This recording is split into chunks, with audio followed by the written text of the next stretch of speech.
അതായത് യെല്ല് ചെയ്യുക എന്ന് പറഞ്ഞാൽ അലയ്ക്കുക, അലറുക, ഒച്ചത്തിൽ സംസാരിക്കുക എന്നൊക്കെയുള്ളതാണ്. സർവ്വസാധാരണമാണ്. നമുക്ക് ദേഷ്യം വന്നു കഴിഞ്ഞാൽ, അതായത് കുട്ടികൾ അനുസരണക്കേട് കാണിച്ചാൽ, കുട്ടികളെ പഠിക്കുന്നില്ലെങ്കിൽ അല്ലെ പഠിപ്പിക്കാൻ ശ്രമിക്കുമ്പോൾ അവർക്ക് മനസ്സിലാകുന്നില്ലെങ്കിൽ, അവർ അശ്രദ്ധമായിട്ടിരുന്നാൽ എല്ലാ പേരൻസും ചെയ്യുന്ന കാര്യങ്ങളാണ് അലറുക, അലയ്ക്കുക, അതല്ലെങ്കിൽ ഒച്ചത്തിൽ സംസാരിച്ച് കുട്ടിയെ പേടിപ്പിക്കുക എന്ന് പറയുന്ന ഒരവസ്ഥ.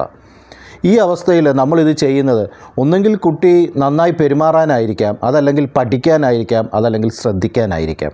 പക്ഷേ ഇത് മൂന്നും അവിടെ നടക്കില്ല എന്നുള്ളതാണ്.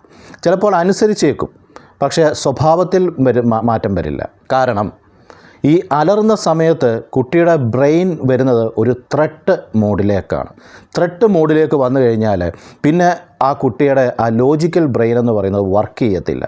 ലോജിക്ക് അവിടെ വർക്ക് ചെയ്യത്തില്ല. നിങ്ങൾ എന്തിനാ അലറിയെന്ന് കുട്ടിക്ക് മനസ്സിലാകത്തില്ല. നിങ്ങൾ എന്താ പറയുന്നതെന്ന് കുട്ടിക്ക് മനസ്സിലാകത്തില്ല. കുട്ടി അവിടെ ഫ്രീസായിട്ട് അവിടെ ഇരിക്കുകയുള്ളൂ. നമ്മുടെ കാര്യം തന്നെ പരിശോധിച്ചാൽ മതി. നമ്മൾ പേടിച്ച് വരണ്ടിരിക്കുന്ന ഒരു സമയത്ത് നമുക്ക് ലോജിക്കലായി ചിന്തിക്കാൻ പറ്റത്തില്ല, നമുക്കൊരു സാധനം പഠിക്കാൻ പറ്റത്തില്ല, നമുക്കൊരു കാര്യം മനസ്സിലാക്കാൻ പറ്റത്തില്ല. നമുക്ക് ആകെ ചെയ്യാൻ പറ്റുന്നത് നമ്മൾ ഒന്നുകിൽ ഫൈറ്റ് ചെയ്യുക, അല്ലെങ്കിൽ അവിടെ നിന്ന് ഓടിപ്പോവുക, അതല്ലെങ്കിൽ ഫ്രീസായി നിൽക്കുക എന്നുള്ളതാണ്. ഇത് തന്നെയായിരിക്കും കുട്ടിയുടെ അവസ്ഥയും. നിങ്ങൾ തന്നെ ചിന്തിച്ച് നോക്കുക. നമ്മൾ ഏറ്റവും കൂടുതൽ ശ്രദ്ധിക്കുന്ന, നമ്മൾ അറ്റൻറ്റീവായിട്ട് കോൺസെൻട്രേറ്റ് ചെയ്ത് ഒരു കാര്യത്തിനെ അനലൈസ് ചെയ്യുന്നത് വളരെ ഒച്ചത്തിൽ കേൾക്കുന്ന ഒരു സൗണ്ടിനോടാണോ, അതോ ഏറ്റവും ചെറുതായി കേൾക്കുന്ന, വളരെ ഒച്ച കുറഞ്ഞ് കേൾക്കുന്ന ഒരു സൗണ്ടിനോടാണോ നമ്മൾ കൂടുതൽ ശ്രദ്ധ കൊടുക്കുന്നത്? ഓഫ് കോഴ്സ് നമുക്കറിയാം, ഏറ്റവും ചെറുതായി കേൾക്കുന്ന സൗണ്ടിനാണ് നമ്മൾ കൂടുതൽ ശ്രദ്ധ കൊടുക്കുന്നത്. ഒച്ചത്തിൽ കേൾക്കുന്ന സൗണ്ട് അത് പാസീവായിട്ട് അവിടെ നടക്കുകയും നമ്മൾ മറ്റു കാര്യങ്ങൾ ചെയ്യുകയാണ് ചെയ്യുന്നത്.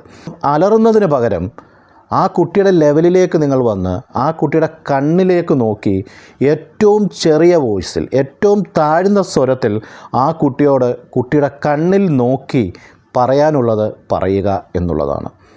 ആ സമയത്ത് കുട്ടിക്കുണ്ടാകുന്ന ഒരു ശ്രദ്ധ നിങ്ങൾ നിരീക്ഷിച്ചാൽ നിങ്ങൾക്ക് മനസ്സിലാവും. അത് ഏറ്റവും ചെറിയ സ്വരത്തിലായതുകൊണ്ട് തന്നെ കുട്ടിയുടെ ബ്രെയിൻ ത്രെട്ട് മോഡിലേക്ക് പോകത്തില്ല. അത് ഈ പറയുന്നത് എന്താണ് എന്ന് നോക്കാനായി ബ്രെയിൻ പ്രോസസ്സ് ചെയ്യും. അപ്പോൾ ഏറ്റവും ഒന്നാമത്തെ പോയിൻ്റാണ് അലർച്ച നിർത്തുക.